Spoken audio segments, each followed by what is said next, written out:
All right, Clytze, welcome. I wanted to talk to you because I do a lot of coaching for people who are interested in writing, want to build writing careers. And unfortunately, like all of that stuff happens behind the scenes. But I want to start doing more um, of these sessions where we make it public because a lot of people have the same challenges, the same questions. And I saw, I guess, a week or two ago, a Facebook post where you're, asking for some, uh, feedback or advice on writing. And I thought, well, hey, let's do it here, and maybe we can be helpful to you and to a lot of other people. Before we jump into that, though, could you just tell me a little bit about yourself and how you got to where you are now? Yeah, so I'm currently a master's student at CMU. I'm studying information system management, but my true passion is writing. I studied creative writing as my undergrad, along with statistics major. So I've been writing short stories for 4 years until I found screenwriting, which I believe I like it a lot more than fiction writing. So recently I've started writing scripts. And I think long term, I really want to become a full-time screenwriter, maybe 10 years later. That's awesome. And so have you done like any training, or have you read any books that you thought were particularly good and helpful? Not really. I took a course during college, so I've learned the basic from my teacher. But she didn't really recommend me a book. We didn't go with the curriculum, so that's something that I'm really lacking, I think. And do you have a ballpark of how many screenplays you've read? I've read You read by other people? um, very little. I'd say 10. Yeah, that I mean that's definitely like I was talking about this in my show the other day. My weakness, like I have a novel, and my biggest weakness is like I read way too little fiction. Uh, Mhm. and Stephen King has this advice that he gives all the time, where he says that like if you don't have time to read, you don't have time or the material to write. And particularly in screenwriting, I think that's true because we've all read novels throughout our lives, even if we haven't like completely devoured, 100 a year. Whereas like once you get into screenplays, that's something that's like less familiar. And there's just a lot of conventions that you only become aware of kind of immersing yourself, particularly into the kinds of screenplays that are getting written and sold now. And so I have plans to do more screenwriting in the future.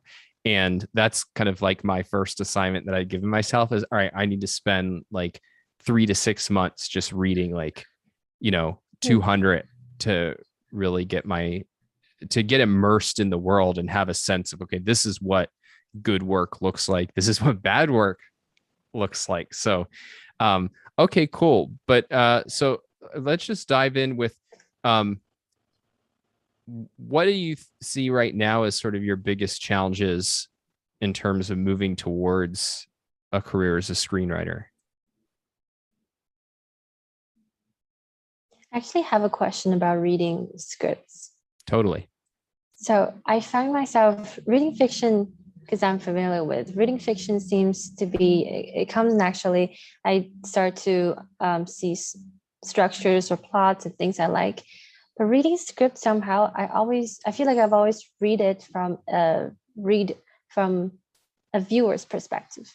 So when I'm reading screenplays, I found it very hard to identify structure that I like or make comments that's more of the broader theme instead of just making comments like, wow, this is interesting.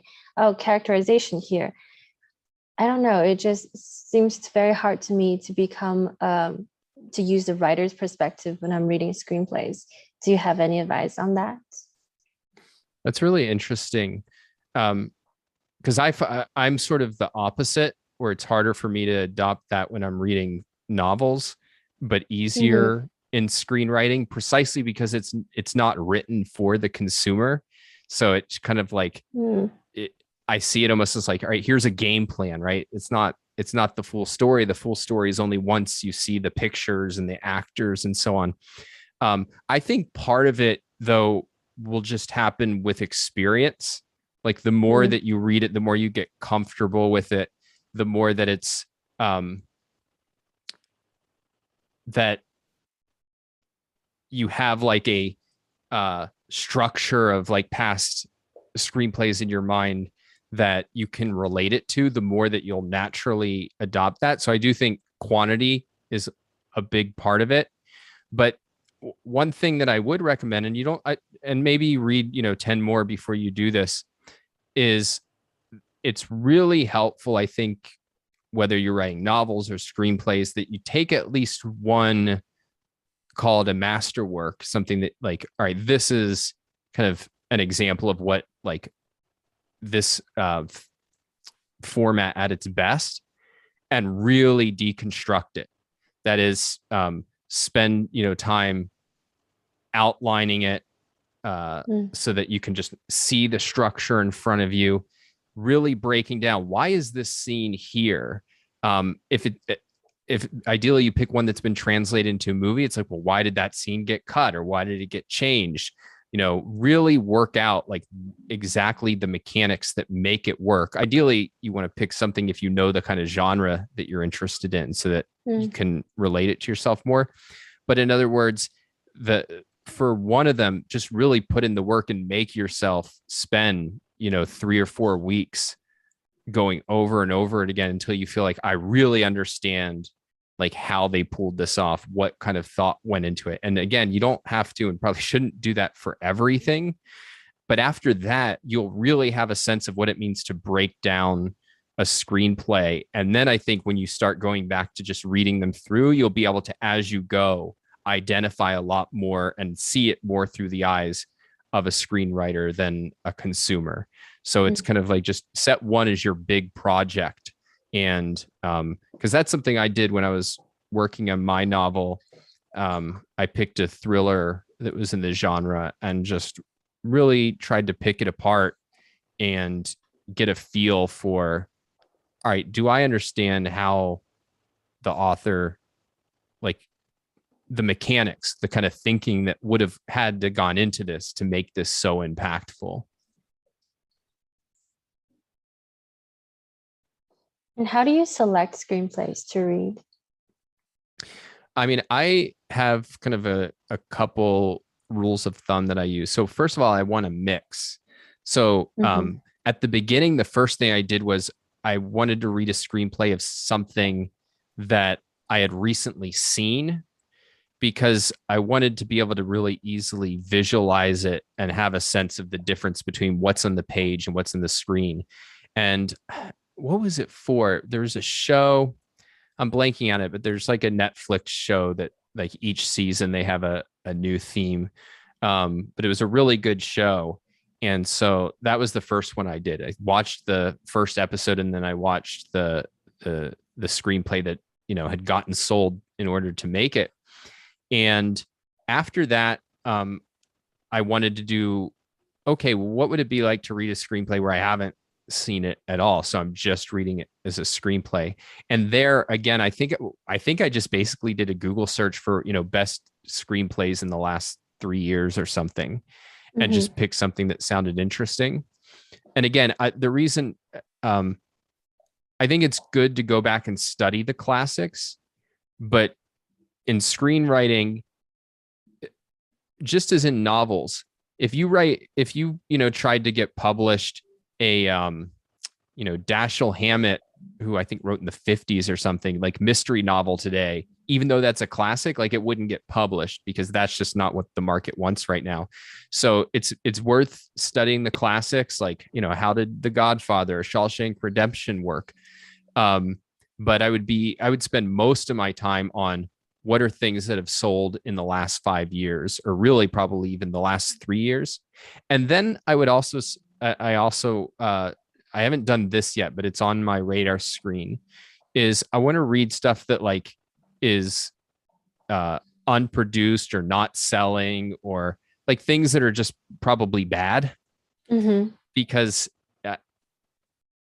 I found when I was, thinking about how I wanted to write my novel, I learned a lot from really good works. I learned a ton from bad ones because it was, well, I don't want to do that. I don't want my characters to talk that way. I don't want to disappoint the audience by having my book end this way.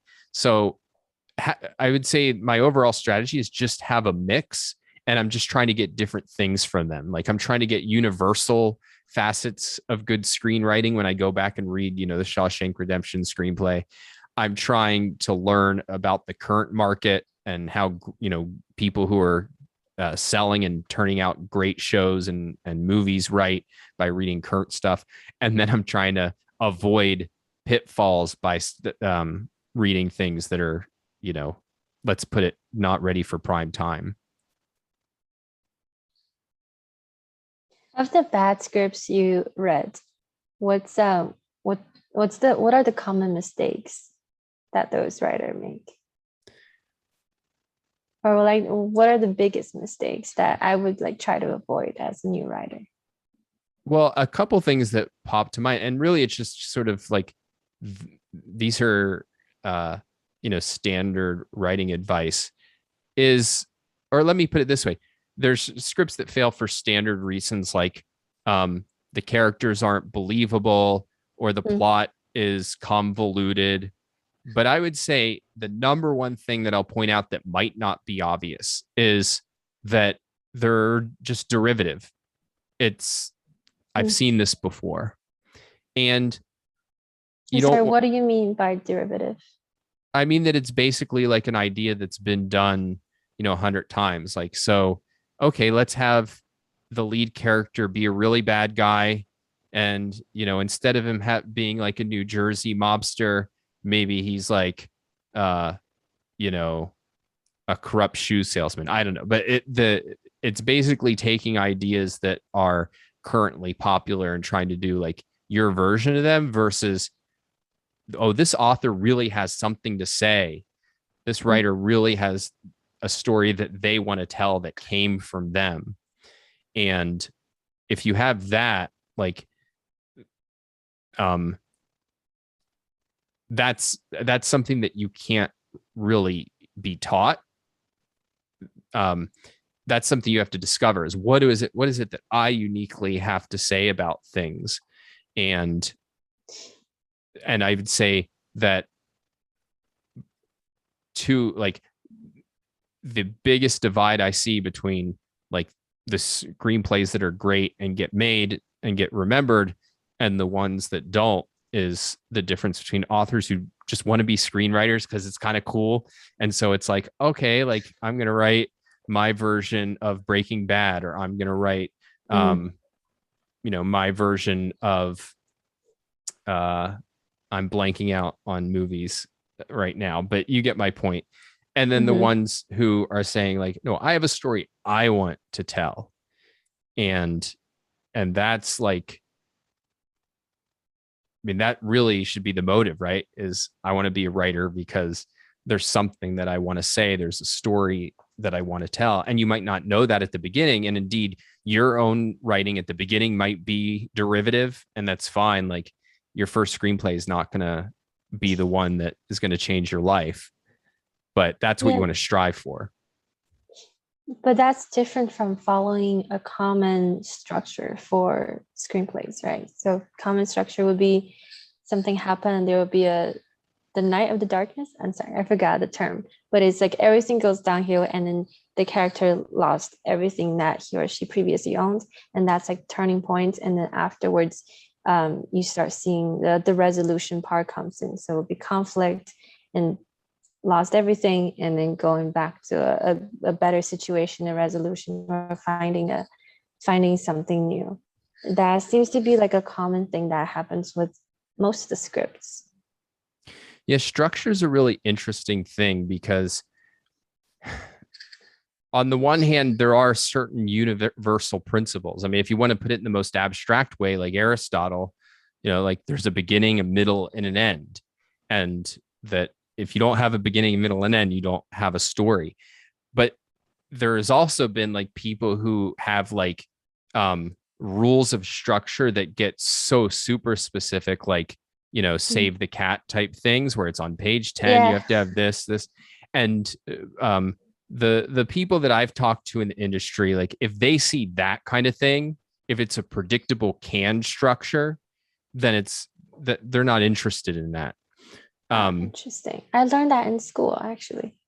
Yeah, but it's like that's poison because it's what you really want is to get the kind of essence of a structure, and the essence of a structure is beginning, middle, and end.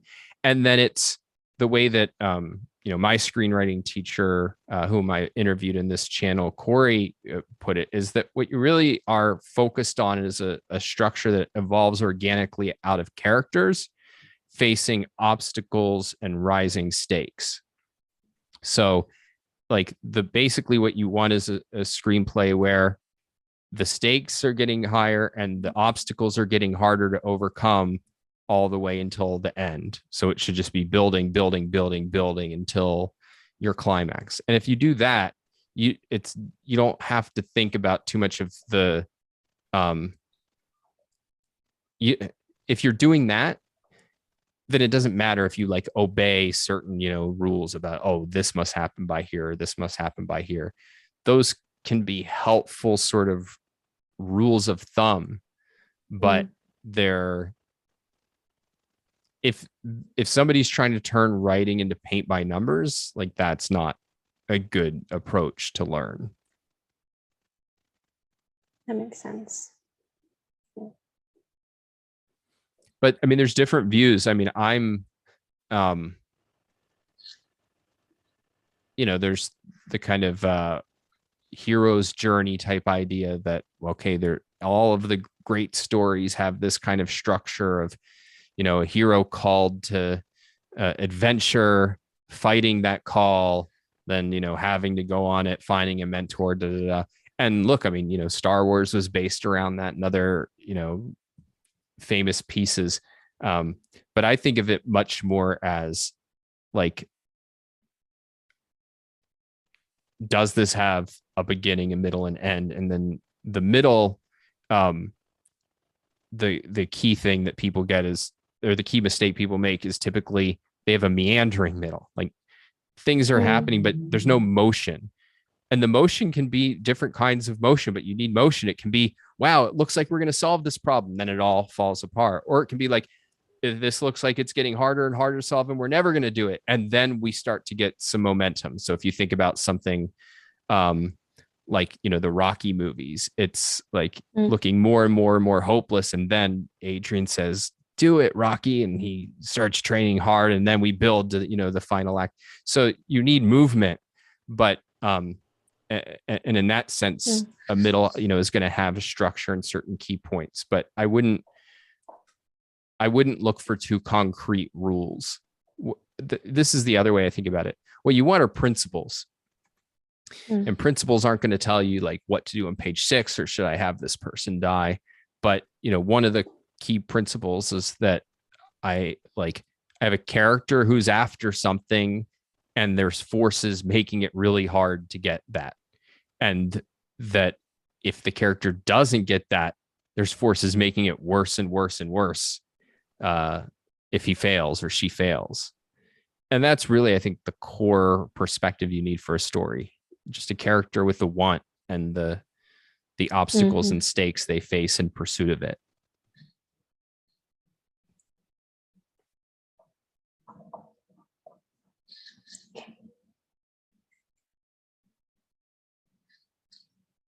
A few questions ago, you asked what my biggest obstacle in launching my career is. I think I still haven't thinking about launching my career because I want to write at least one screenplay that I really like, that I think I can put it out to the world, and it will be a feature-length film. That's what I'm thinking. So currently, I'm still struggling to write this feature-length film. And in school, I wrote short films around like 25, 30 pages. And my main thing, like why I'm stuck here, is I don't know how to approach thinking about a feature-length film. With short films, I think about 2 scenes. I think about, this is the conflict scene I want to happen, or this is the resolution scene. And this is basically there's only a few scenes that I can work with. So I think about a very short character development. Um, and then when I start thinking about feature film that takes 200 pages, I just I kind of lost to where should I even start. Yeah. Well, one thing I'll say just on the first part of it is that I would, so first of all, I think you're thinking about things the right ways. You can't launch a career until you think, okay, I'm doing work that's really good. And so you basically have to keep writing until you get, I would say not one, but two or three screenplays that are really good, in part because what'll inevitably happen is somebody will say, oh, this is great, but it's not a good fit for us. Do you have anything else? And you want to be able to capitalize on that.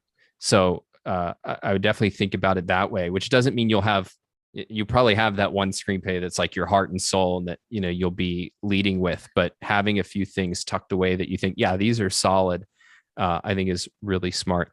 But in terms of moving from, you know, short to long form. So one thing is what we were talking about in terms of like really reading more scripts and then delving into one really deeply is one of the major insights you gain from that is precisely, okay, what is making this work? And in other words, you know, what is happening that is the difference between two scenes and a whole feature length? And my view, at least this is true in novel writing. I think it's even more true in screenwriting, is the way I thought about my novel is like, all right, this novel really has it has to have a few big moments, and let's call it like 5. And so I try to think, all right, do I know what my 5 or, you know, plus or minus 2 big moments are, the kinds of things that people remember? And you can like think of like your favorite movies. There's those scenes that like are what stay with you. And, you know, it's obvious there's probably gonna be one at the beginning, probably one at the end, and then there's going to be, you know, some in the middle. And that if I'm trying to plan out a screenplay, one thing I would experiment with, some writers, you just have to think like A to B to C to D and so on and think logically step by step. But it can be really helpful just to think about, all right, can I come up with kind of like 5 big moments? And some of them may be provisional. Like, let's say you're telling a love story and I know that right in the middle, the two characters are going to meet, let's say. I don't know how they're going to meet yet. I don't know how to make it interesting. I don't know how to make it cool, but I know that kind of scene has to be there. So I think in terms of big scenes, and then everything else is just the connecting tissue. But the main thing is to know how other writers have solved it and have taken different strategies to solve it. And that's, again, it goes back to this point of like, we can't become good until we become really familiar with the field that, you know, we're about to enter. So what if you have an idea of like a message you want the screenplay to send out to the world? You don't have specifically what kind of characters you want to write or what kind of story it will be. How would you land this story so that it tells the message you want to send? Well, the biggest tool there is Ayn Rand's concept of plot theme. So, you know, your theme is your abstract message. The plot is the actual, all of the events that constitute your story. The plot theme, as you may know, is like the theme. It's a 1-sentence statement of an idea, but it's the core action of it. So for instance, she talked about how with Atlas Shrugged, the theme is the role of the mind in human life. The plot theme was the mind on strike. And what you'll notice is that if your plot theme is going to, which is the core of action of your story, you should see, that like, yes, this plot theme captures the idea that I want to convey. And if there's a division between your plot theme and your theme, then you won't have a message. You won't be able to carry it through. But if you get your plot theme right, if it does convey a meaning to it, then if you're choosing all of your characters, scenes in light of the plot theme, then you'll have the meaning embedded at every stage of your thinking. You won't have to like sit down and go, wait, am I really pulling off this message? So a big part of it is figuring out, all right, what is the core of action that would communicate this idea? And that'll infuse then your story with meaning. Now you have to actually execute and make sure that you are carrying out your plot theme in practice. And it can be easy to lose sight of it, particularly when you're like, oh, I kind of want to go in this direction. And what if this character did this? You have to step back and go, okay, have I changed the plot theme? Because if I have, or have I abandoned it, I'm probably losing the meaning from it. And that can be fine. You have to just then search for a different, you have to think about, well, what theme am I conveying? But if your goal really is, I have something specific I want to say, an idea I want to communicate, the only way to do it is to have a story that in its very essence conveys that idea.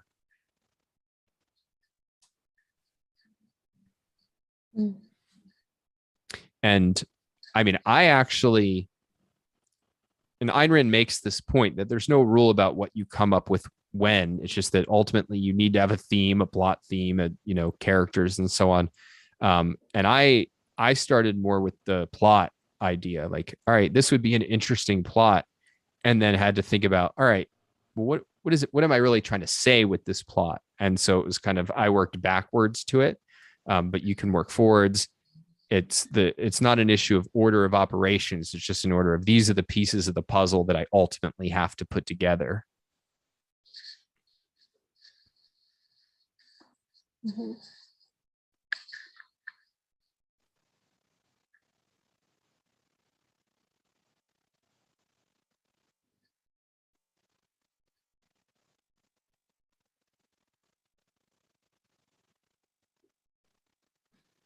So when you're thinking about, like, have you thought in terms of, do you have like a specific idea that you're currently thinking about, well, how do I implement this in a story? Not super sure yet. I think I need to figure out my idea clearly a little bit more before I can say, yeah.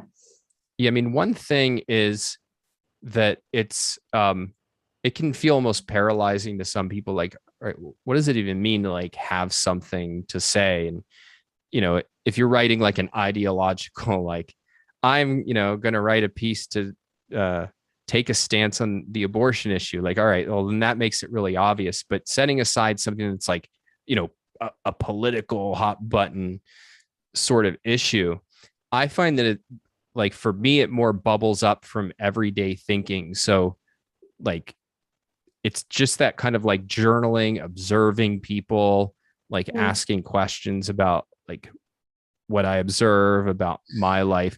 It's that ongoing kind of daily introspection that doesn't have any purpose except to start to put the world into verbalized terms.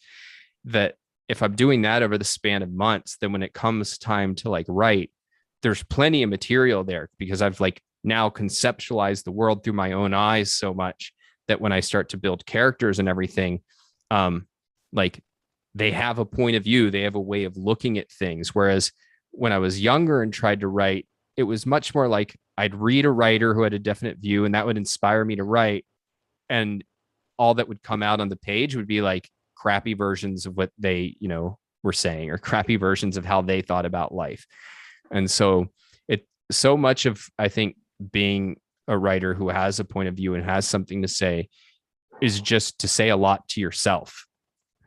And then when you sit down to create stories, all of that material is going to be there. And it's not like you have to go back and reread your journals, but your mind will have built up a reservoir of like, this is my way of looking at things. These are the insights that I've come to. These are the kinds of questions that fascinate me. These are the kind of people that I find attractive or disgusting. And they're, now I can kind of put them on the page, and they're no longer stock characters that I've borrowed from what I've seen on TV or what I've read, in another novel. Because that's one of the problems is I agree with Stephen King that a writer needs to read, but if all you do is read and you don't observe and Mhm. judge, then you at best you end up derivative. Would you say then it's kind of important to talk to people that you don't necessarily like, just so you can get a sense of their character? Well, I mean, unless you're really lucky, you're always going to run into a lot of people you don't like. But what I would say is, yeah, Hmm. what is important is that every interaction, viewing it as material. Like, so comedians do this, right? Like, a comedian's life is basically walking around looking for material. Like, I bought a sandwich. Uh, what can I use from that? And I think of it the same way as a writer, is that every person you meet, and this is one, it's really helpful because you don't get bored that often. Because even when you're in a boring situation, there's material here, right? Like, Mm. even introspecting what it feels like to be bored. Okay, if I can really pin down what that experience is like, and if you're going to be a screenwriter, you just want to think in visual terms, like what are the kinds of things that a bored person does? Mm. What kind of actions do they take? Um, and so, yeah, like running into bad people, it's so much about, okay, well, why are they such a turnoff to me? Like, what are they saying? What are they doing? How are they standing? Are they like too close, putting their arm around me? Like, what are those subtle things? And that is so powerful, because otherwise, again, you'll sit down and say, all right, I want to make like this really creepy guy, and the only material that will come to mind will be like movie creepy guys, which are usually like cartoonish or something. And you like, no, you want it to be like, I want people to really understand creepiness in a deeper way. If you've articulated that from your experience, and Mm. I just assume you've probably run into your share of creepy guys, like you'll, that'll all be there for you, and you can, you know, get that on the page. So yeah, I mean, just having as your mental set, everything is material. Um, and I mean, look, I did not do enough of this. In part, I was just more focused on philosophy for most of my career. Um, but like, I just think of how much uh, value I would have gotten if I had been doing that, since the age of 20 or something. Like, you'd be sitting in this gold mine that um, is certainly something you can't get from a book, right? Like, you can take all the screenwriting classes in the world, but if you haven't been observing yourself, like, and again, verbalizing, trying to put words to these things, um, it'll be really hard when you sit down to write to achieve what you want. Yeah, that's very true. College experience observing people around me gives me a lot of material. That's very true. Yeah, well, in college is particularly good, again, because you get such a diverse group of people, right? Like, once you're in the work world, there's still a certain kind of diversity, but it's still at least people who picked an industry and are making, probably roughly the same money. I mean, there'll be exceptions, but like, it just becomes a narrower universe. And there's still a certain narrowness in college, but like, it's, you get to see, I think, so much, and you have much more mental freedom, because, in a work world, it's, you get to see it, but mostly it's, hey, go produce this thing so I don't fire you. Whereas college, it's like, you're basically, your job is to learn and explore and kind of like see things. And so, yeah, I mean, I would definitely take advantage of that for sure. And I mean, part of it is, you get to form relationships with different people who know all kinds of different people, right? So like, you have a network where it's like, all right, I need to tell a story where there's going to be a chef. Oh yeah, like Bill's dad is like some, big chef out in Philly or something. I need to talk to him. Like, you also build that just kind of like, arsenal of knowledge and opportunity uh, from there, in addition to just what you can learn through observation. Mhm. And I think, like, I mean, it's so interesting, like what you're studying, because I think it gives you like clearly put it this way, most writers are much more like humanities types, and that's awesome. But like you have access and an understanding of a whole bunch of, things that like would come really hard to somebody. So, I mean, take a show like Billions. Here's a really cool show set in the world of finance. Like it works really well. We haven't seen that in part because most writers have no clue what's going on in the world of finance. And so like I would, one thing you can be doing is, all right, what can I take from what I'm, like the kind of like official stuff, the main stuff that I'm studying? What can I take from that I can leverage in my writing? Because that's something that like, gives you a competitive advantage. Oh, here's a, world and that I understand that very few writers understand, or here's certain skills that I have where I can like data mine in a way that, I could tell a kind of story that they can't tell. So it's, again, everything is material. So you talked about journaling. Is there any like guiding questions that you think about when you're writing journals? One of the things I encounter, I haven't been writing journals for a long time because when I was in middle school or high school, when I did journaling, I ended up writing way too much every day. And I spent way too much time on journaling, and I just decided this is not worth it. I can't spend 2 hours writing stuff. So I just stopped it altogether. Yeah, so now I want to get back, but I really want to just write whatever that's useful. Well, I mean, my basic guideline is the number one thing you don't want is for it to feel like a duty. And so even if there's kind of a set of like imagine there was this ideal set of questions. Well, now it's, oh, I got it. Or actually that happened to me.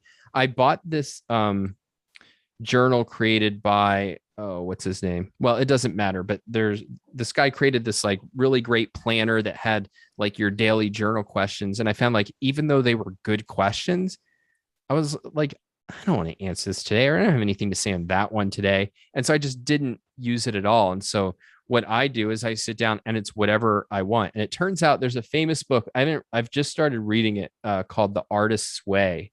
And she talks about what she calls 3 pages a day. And the idea is that you sit down and you just free write 3 pages on anything, whatever's interesting to you, whatever is bugging you, whatever you observed or curious about.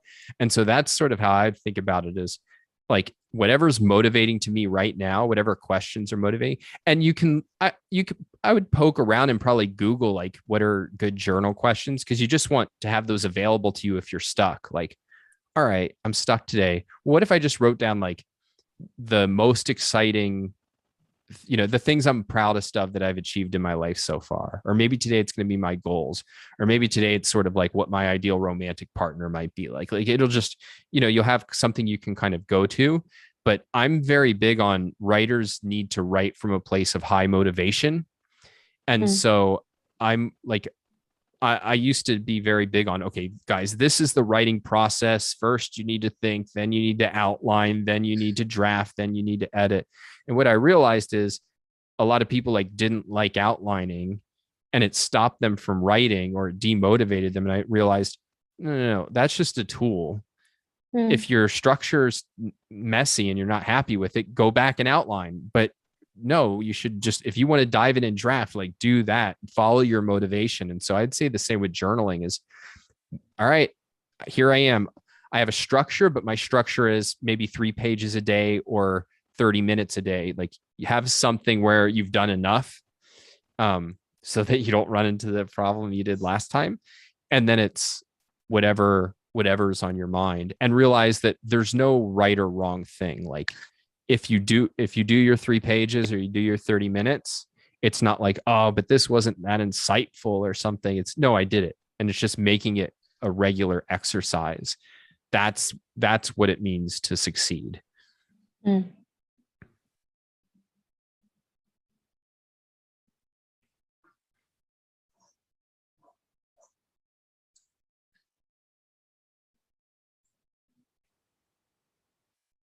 So you also mentioned the writing process.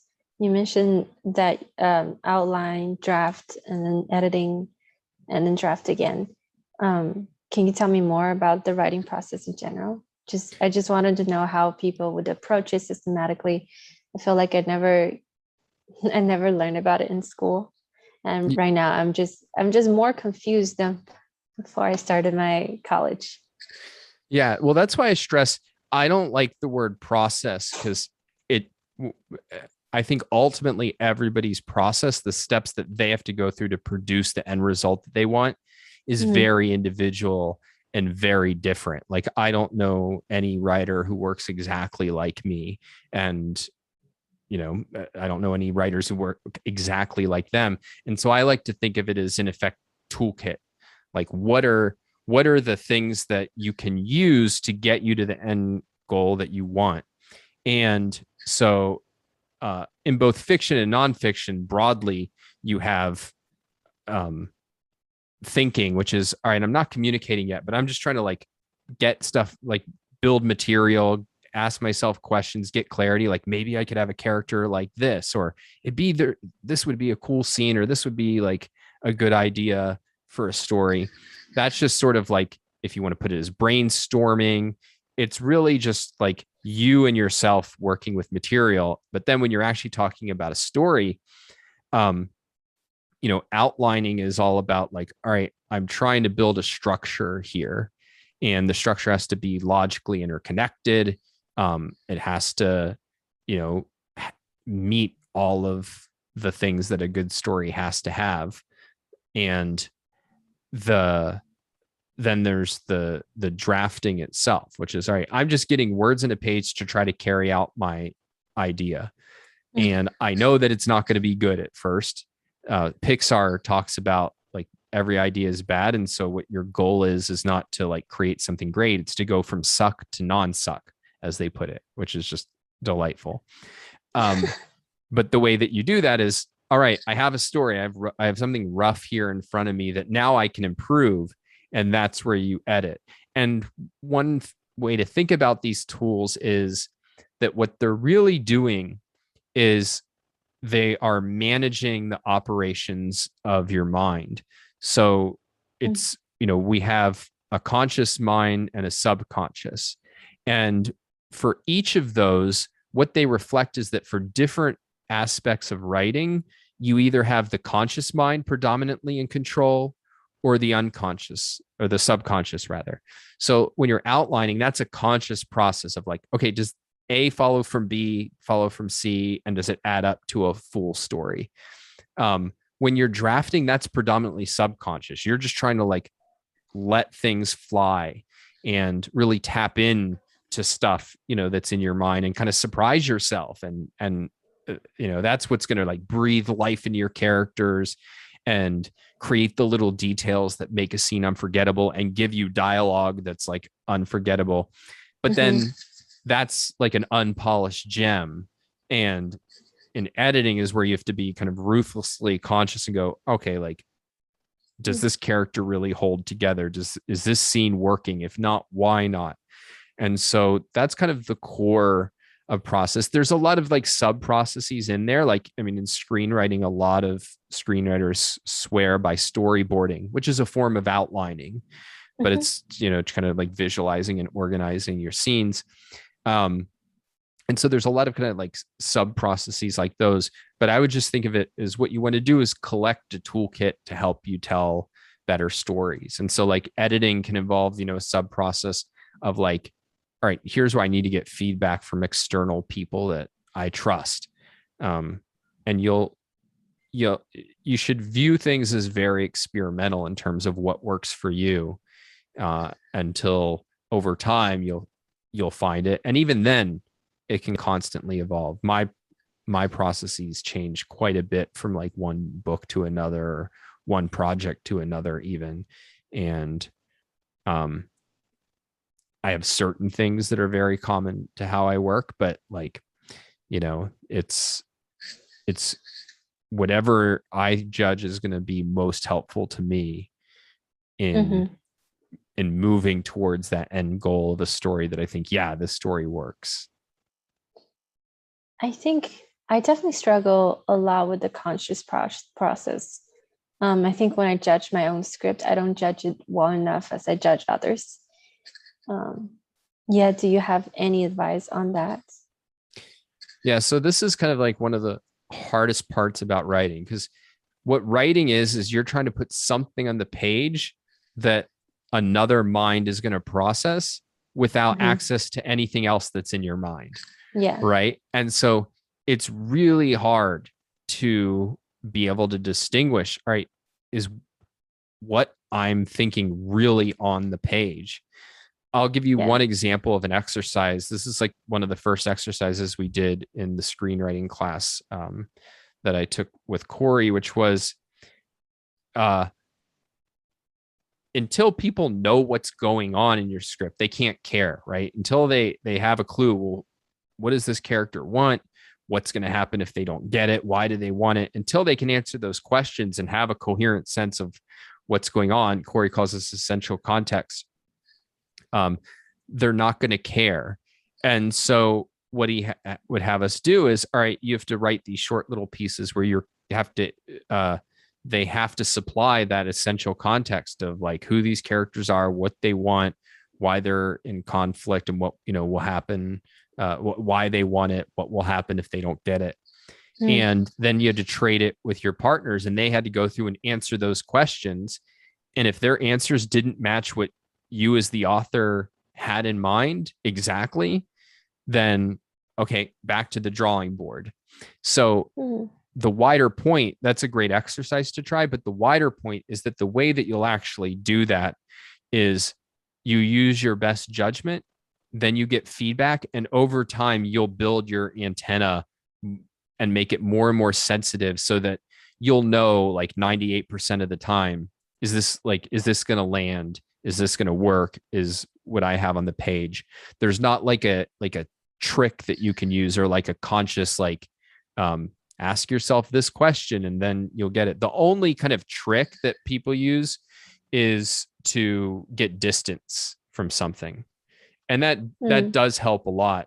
And it's one reason why it's good if you can work on multiple screenplays at a time, Mm. because then you can set one aside when you like, all right, I got a rough draft. I'll come back to it in 3 weeks or a month or whatever, and I'm going to work on this other one in the meantime. It really will help you get that distance. And then part of what you should be doing when you come back and edit your material with that distance is it's really good to kind of edit in the third person. So the way Leonard Peikoff has described himself editing his writing is he'll sit there and go, what is this guy saying this for? What is he trying? Like he'll refer to himself as if it's another person. And it's like a small tweak, but it really does trick your subconscious into getting a little bit more distance from what you've written, and be able to see it a little bit more through the eyes of a reader who's not you. But Mhm. those distance and kind of third personizing, if you want to put it that way, those are helpful. But in the end, I think it's mostly about time and feedback from others until you'll internalize that. Okay. Also, I apologize. My cat is always around me. Does the headphone pick up the cat's noise? No, I can't hear it. And it's totally okay, because Awesome. my cat is almost always in that chair over there. I guess she's ignoring me too. Oh, I guess no, I left a pillow in that chair. So she probably got frustrated and ran away in rebellion. But no, you're totally forgiven. I have not, except for the one walk by we got, have not been That's aware. great. She makes a lot of noises because she's old. So when she's breathing, she's still making noises. So I was a little worried she's on my lap right now. Awesome. Yeah. Oh, you talked about the screenwriting class that you've taken. Could you tell me more about that? And do you recommend that for me? So I definitely would recommend, like, um, as a general rule, some people kind of go, I think, overboard, and they spend more time studying like how to write screenplays than they do reading screenplays and writing them. Mm. But I would read like one or two, probably, of the classics. And the story by Robert McKee is like a really good classic about structure and things. So you want to, I recommend reading at least a few books just to get a feel for, there's often great advice in them, but it's also just helpful to know the vocabulary of how story is talked about and thought about by other people. But like, I wouldn't read more than 5 in my first couple of years. But then in terms of classes, I was skeptical of taking classes. I've never in the fiction world encountered a good class, but I heard an interview with this guy, Corey Mendel, when I was working on my novel, and was astonished by how much he was able to name exactly the kinds of experiences and problems I was having. And so I said, all right, I got to take this guy's class. And it was transformative. Like he thought his approach to teaching was not like, here's the rules of writing, or even here's the principles of writing. What he did is said, here's the skill sets that you need to have in order to be a screenwriter who sells. And this is a guy with a lot of credibility because he's both sold a lot of screenplays and helped a lot of other people who've sold a lot of screenplays. So it's not like your friend giving you advice. Like this is somebody who understands the market, understands the skill set, has the skill set, but in particular knows how to teach it. So it's, here's the skills that you need, and here's exactly the exercises you need to do to develop those skills. And bar none, it was the best thing I've ever done to kind of move forward my ability to tell stories. And so, I mean, he does them remotely online. So I definitely watched the interview I did with him. But I highly encourage it. I think, there's anybody who really wants to make a go at screenwriting, I think, can benefit a lot from it, or at least I'll say I certainly benefited. And I think it's not unique to me. I think his way of thinking about things and teaching them is superior to everything else that I've encountered. Wow. And plus, I'm sorry to interrupt, but one thing is, plus you'll meet a lot of other students and you get to know a lot of them. And it's really helpful to start building those relationships and have that encouragement and be able to get that help, from people early on. So I found that really exciting and useful. And you do these advising sessions for writers who want to do screenwriting? For basically writers, most people come to me for nonfiction writing advice. But yeah, I to the extent I feel like I can help them, fiction and nonfiction and some screenwriting. But screenwriting is the area where I've done the least. Like, I mean, I have a novel that's going to be published. I don't yet have like a sold screenplay, but it's something I'm interested in doing more of, because by nature I'm actually more suited to screenwriting, and that dialogue is my strong suit, not like description and so on. I feel the same way. Yeah. And so like, all right, well, why don't I pick the thing that is like more geared towards my strengths? But I mean, even though there's the kind of like, oh, great, all you have to focus on is really the story and the dialogue and not like building a whole visual and internal world and so on. The author of my favorite thriller, I Am Pilgrim, this guy, Terry Hayes, he had been a screenwriter, and he described the difference between writing novels and writing screenplays. Is in novels, writing novels is like swimming in the ocean. Writing a screenplay is like swimming in the bathtub. And the idea is that in a screenplay, like every word, every scene, like has to count. It has to do a lot of work. Whereas in a novel, like you just have infinite space to kind of like build things and, see it from every angle and have, 10 pages of dialogue to draw out different points and so on. Whereas in a screenplay, you might get like one sentence has to do the work of what's an entire scene in a book. And so it's presents its own unique challenges, even though there's this wonderful benefit of like you know, all I have to do is like give the words and the core actions, and the rest is left to the actors and the director and so on.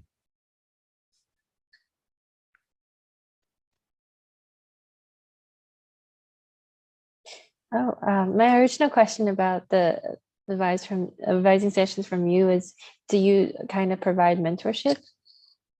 How do you structure these sessions, and how do you, for example, how would I be able to utilize these? Well, what I usually do is I have kind of two kinds of people that I work with. And there's kind of young people getting started who basically just do it for free, and, you know, as much as possible. Because my goal is really just like help people who share my ideas and values become successful communicators. And then for like official clients, it's very individualized, but it's basically, you know, I mean, right now it's running $200 a session. That's just like 1 hour to work on whatever they want, or if they need feedback on a certain kind of piece. But if there's anything else you need, you can definitely follow up afterwards, and we can talk about it. But like I said, it's just very individualized, and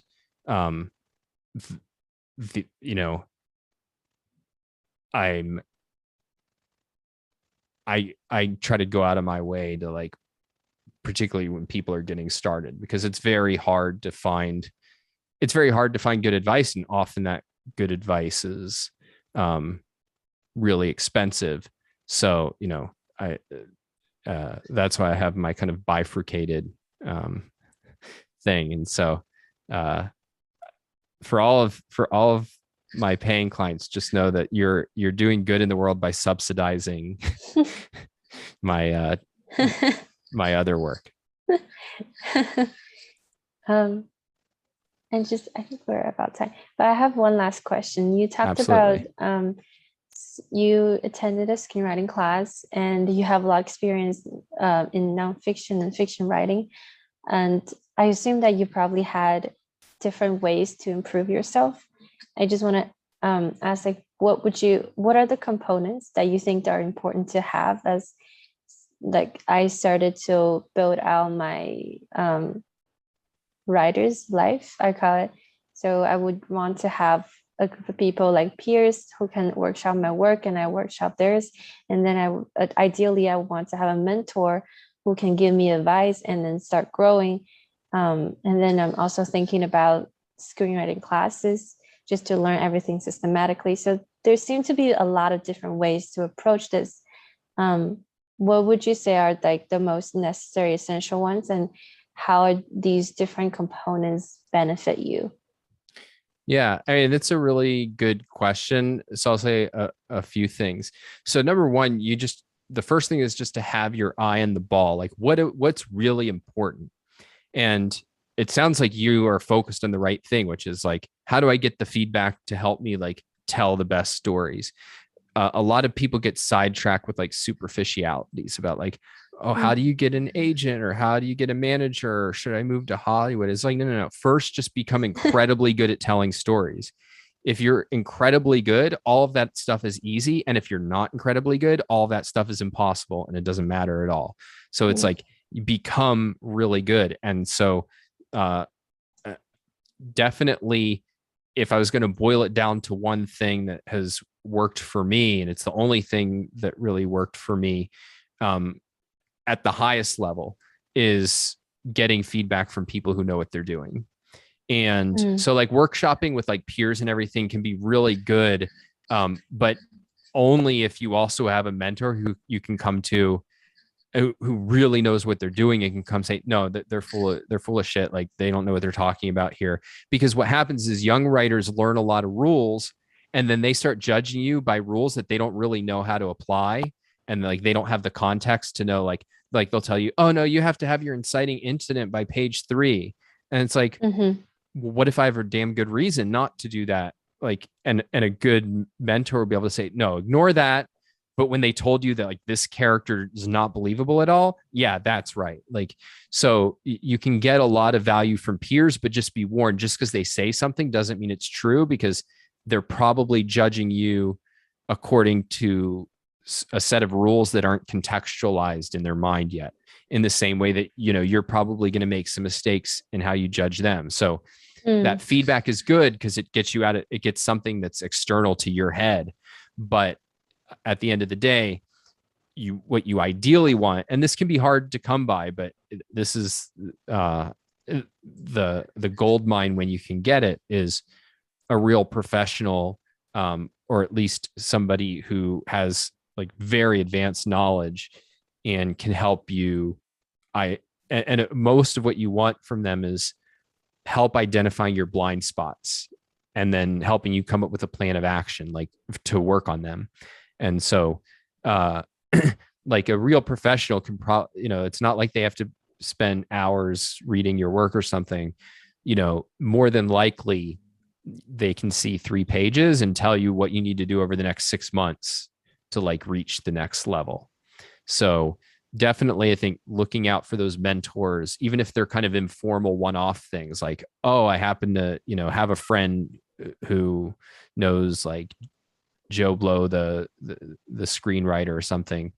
I get one evening, like, how do I make the most of it? You search for those people who know what they're doing and get what you can from them. And for me, that, like, in the world of nonfiction, I mean, it took me the better part of a decade of getting regular feedback from people who are much more advanced than me in order to get to where, like, okay, now I can do the kind of work that I really want to do. And then with my novel, I just, I took that class from Corey, and that was super helpful to like get individualized feedback from him. And then I was very fortunate to find some good editors for my novel who were really able to raise it up to the next level. But no, I think you got all the pieces in mind. I think if you just focus on, look, my goal right now is to build my skill set, identify my blind spots, and stop them from holding me back. And then the last thing I'll add is, then all you need is patience. So it, like, if you're on that trajectory, then the only thing that can kill you is rushing. Like, people, this is the thing that's different between Hollywood. One thing that's different between Hollywood and the book publishing world. In the book publishing world, if I write a novel and it gets rejected, they'll look at my next novel and they'll look at my next novel, and I can keep getting those rejections, and that's fine. In Hollywood, it's, if you start getting, bad comments on the stuff you're sending out to readers, that all goes into a database, and that could really, like, put up barriers to you ever getting anything read and sold. So it's like, you don't want to start doing that until somebody who knows what they're talking about says, oh, you definitely should be sending this out. Like, you probably won't regret waiting a little bit longer. Whereas there's more to regret kind of launching too soon. That's kind of a universal thing I've heard from the people I know in screenwriting. So, like, it's just, all right, I'm on the track, I'm on the process. And if it takes, 5 or 8 years, that's cool, because 5 or 8 years is going to pass and I'm still going to be super young. I can have a great career. Let me just get really good. Mm-hmm. Well, awesome. I wish you the best on the super fun journey, and definitely feel free to reach out in the future with any questions or things that you need help with. Yeah, thank you so much for all of these. I need time to digest all of them. They're all great advice. Absolutely. Yeah, thank you so much for hosting this session. My pleasure. Take care.